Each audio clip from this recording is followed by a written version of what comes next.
Hello guys, welcome to Jim's line. आज हम बनाएंगे टेस्टोस्टेरोन का पार्ट टू, जिसमें कि हम बात करेंगे ट्रांस फैट और डी प्रोसेस फूड के बारे में, how they will kill our testosterone. तो ट्रांस फैट के कंजप्शन से वो सेल डैमेज होने लगते हैं जो कि हमारे बॉडी में गुड हार्मोन्स का प्रोडक्शन करते हैं, जैसे कि टेस्टिस में टेस्टोस्टेरोन प्रोडक्शन के लिए एक हार्मोन रिलायबल होता है जिसको कहते हैं लेडिक।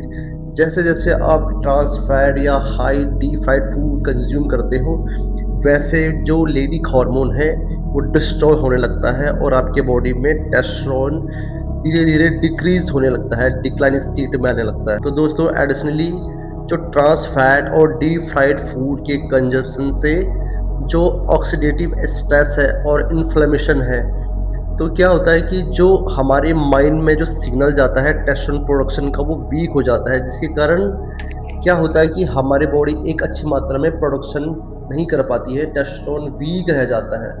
तो इन दो मैकेनिज्म के कारण टेस्टोस्टेरोन धीरे धीरे डिस्ट्रॉय होने लगता है, किल होने लगता है। तो दोस्तों, जो फूड की तीसरी कैटेगरी है वो एक्चुअली फूड नहीं है, वो एक ड्रिंक है जो कि है अल्कोहल, जो कि हमारे टेस्टोस्टेरोन के लिए डिक्लाइन के लिए रिस्पॉन्सिबल है। तो दोस्तों, अगर आप अल्कोहल को ओकेजनली कंज्यूम करते हैं तो दैट्स फाइन, थोड़ा बहुत डिक्लाइन होगा लेकिन वो खुद से रिकवर हो जाएगा। लेकिन अगर आप डेली कंज्यूमर हो इस चीज़ की, एडिक्टिव हो, तो आपके लिए बहुत ज़्यादा खतरा है। आपका जो टेस्टोस्टेरोन है वो धीरे धीरे डिक्लाइन होने लगेगा और वो रिकवर हो नहीं पाएगा, क्योंकि वो नए सेल का प्रोडक्शन वो करेगा नहीं, आपके माइंड को सिग्नल जाएगा नहीं और सिग्नल को वीक कर देगा।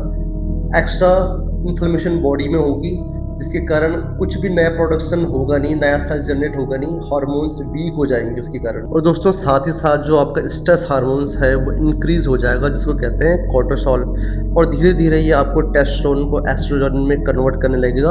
आपकी बॉडी में टेस्टोस्टेरोन एकदम डिक्रीजिंग स्टेट में आ जाएगा और एस्ट्रोजन इंक्रीजिंग स्टेट में आ जाएगा। तो दोस्तों, इस तरह से लॉन्ग टर्म में अल्कोहल कंज्यूम करने से आपका टेस्टोस्टेरोन तो घटता ही है, लेकिन जो नए सेल बन रहे हैं वो भी नहीं बनते हैं। आपका कोर्टिसोल हार्मोन इंक्रीज होता है, एस्ट्रोजन इंक्रीज होता है, और इससे ज़्यादा जो इफेक्ट डालता है वो डालता है आपकी जिंक में, जो कि बहुत ज़्यादा एसेंशियल है बाकी चीज़ों के लिए भी और आपके टेस्टोस्टेरोन को रिबिल्ड करने के लिए। तो दोस्तों, जो फोर्थ कैटेगरी है वो है ओवर ईटिंग एंड ओबेसिटी।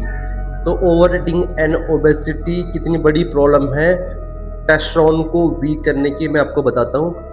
जितने भी ओवर वेटेड लोग हैं, तो इन लोगों में क्या देखा गया ना कि नॉर्मल से इनकी बॉडी में टेस्टोस्टेरोन का प्रोडक्शन बहुत कम होता है, बल्कि इनमें एस्ट्रोजन की मात्रा बहुत ज़्यादा होती है। तो दोस्तों, जो ओबेसिटी है वो किसी सिंगल फूड से नहीं होता है, वो होता है आपकी ओवर ईटिंग करने से।